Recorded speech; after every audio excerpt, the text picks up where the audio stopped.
Welcome to KELOLAND on the go. First off, flash flooding turned deadly on the North Dakota border near Mobridge yesterday after a culvert washed out and collapsed a stretch of highway. A developing story today, jurors will decide if Aubrey Trail's case qualifies for the death penalty. A Nebraska jury found Trail guilty of the 2017 killing of Sidney Loof. After weeks of testimony, it took jurors less than 3 hours to reach their verdict. And while flooding is still on many people's minds, the last few days have been quiet when it comes to weather. So will that continue? Let's find out by sending it over to meteorologist Brian Karstens. Good morning, Brian. Construction crews begin major upgrades to Mount Rushmore this week. The multi-million-dollar projects will lead to clearer views of the mountain carvings as well as make it easier to walk the park. All right, thanks a lot, Grant. The leadership of the Sioux Falls School District has changed. Cynthia Mickelson was elected president of the school board and Nan Baker was sworn in as a new board member. Another rule on the road for bicyclists to keep in mind is to yield to pedestrians and other vehicles on the road. City parks in Sioux Falls could see less money in the coming years under Mayor Paul Tenaken's 2020-2024 capital program plan. One of the best parts about this water walking area is that it's an independent workout, allowing users to work at their own pace and duration. Thanks, Scott. Officials in eastern KELOLAND are warning people not to drive through flooded roads, and this comes after more than 8 inches of rain fell in parts of Hamlin County over the past 10 days. If you don't have a fitness tracker watching your heartbeat, experts say you'll be able to tell if it's at the right level by monitoring your breathing. Live shot going on right now, and then we have to do some announcements for the Pro-Am this morning, too. You know, Matt was announcing yesterday with you, and I will be announcing today from 7 o'clock to 9:20, as will you, Scott. Yes, I will, and we were out here a little later than usual, than what we should have been, because I had to stop at my house and get my hat again. How could you forget your hat? It's been a long week, but I have it on now. I'm ready to go. Ready to go. We are ready to go. Here's my issue with this. If you can have toppings on the pizza, why wouldn't you want them? And I know it's cheese pizza day, but all pizza has cheese on it, so you should definitely just add some toppings. You like toppings, and you like unique toppings too, I do. right? Well, okay, pineapple is not a unique topping. It's just something that people either love or they hate. Even simple changes like raising or lowering your chair to make your monitor eye level can make a big difference. I think this is a sign that you have to go back. This is a sign telling you not to give up. We're talking about cake again this morning. Right, Brian? Don't give up on cupcakes, Brian. No. And if you want to come to this class, make sure to get here early because as you can see, it fills up fast. The invitation comes a few weeks after a group of U.S. senators was briefed about reported encounters between the U.S. Navy and an unidentified aircraft. Very mysterious. Very interesting. Are you going to join the event? Are you interested in the event? I'm not interested on Facebook, but now I might have to join in that group just so I can see what it's all about. Yeah, I might just click interested, but I don't think I'll be helping them.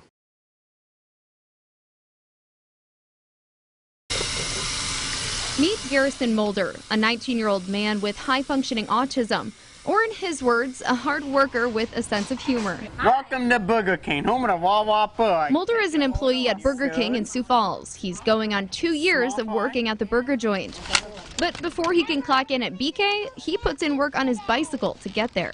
Get some fresh air and exercise. Mulder rides about 12 miles in total going to and from work. And depending on the day, he says that number rises if he's riding just for fun. When it's nice out or just plain cloudy, because here in South Dakota, we don't know what the weather will do. Once his bike is parked, Mulder gets going in a variety of jobs during his shift. But restaurant manager Michelle Michaley says his favorite job is dealing with numbers. He doesn't understand how people don't understand how to count change back because he's such a numbers guy. Mulder recently finished up summer classes at Southeast Tech for an accounting degree. Whoppers are in. But pursuing a degree while working isn't all he has to be proud of. He was also named Employee of the Year in 2018. Talk to me about that. How'd that happen? So, for some reason, I think I usually do say yes when they ask me to come in when I'm in town.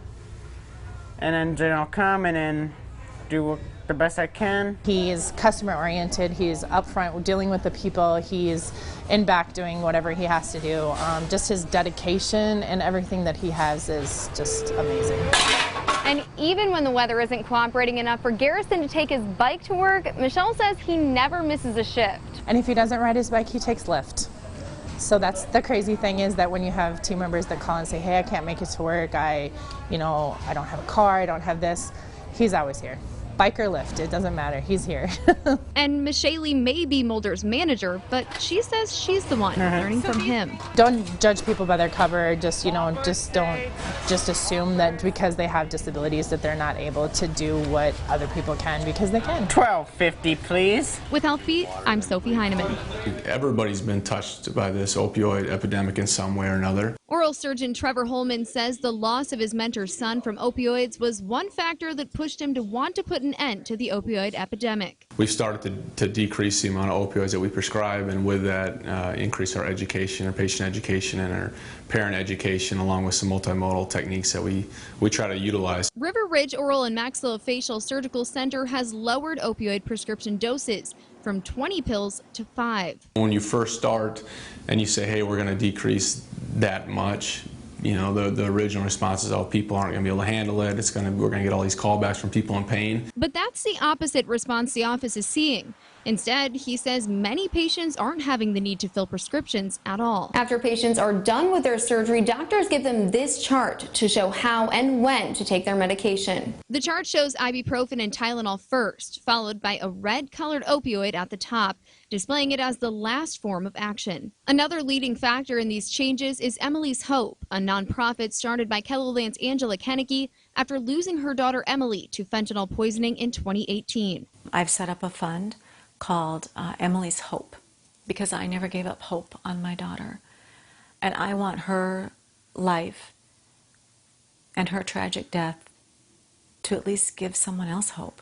Emily's Hope helps offset the cost of treatment and allows people struggling with addiction to get the help they need by removing financial barriers. This is a nationwide crisis, but with Emily's Hope, we've certainly shown the public and created more awareness about the importance and the direness of the situation. Oral surgeon Brent Henriksen says the opioid epidemic raises awareness of addiction potential, but adds that it puts surgeons in a challenging spot. We want to have our patients as most comfortable and pain-free as possible.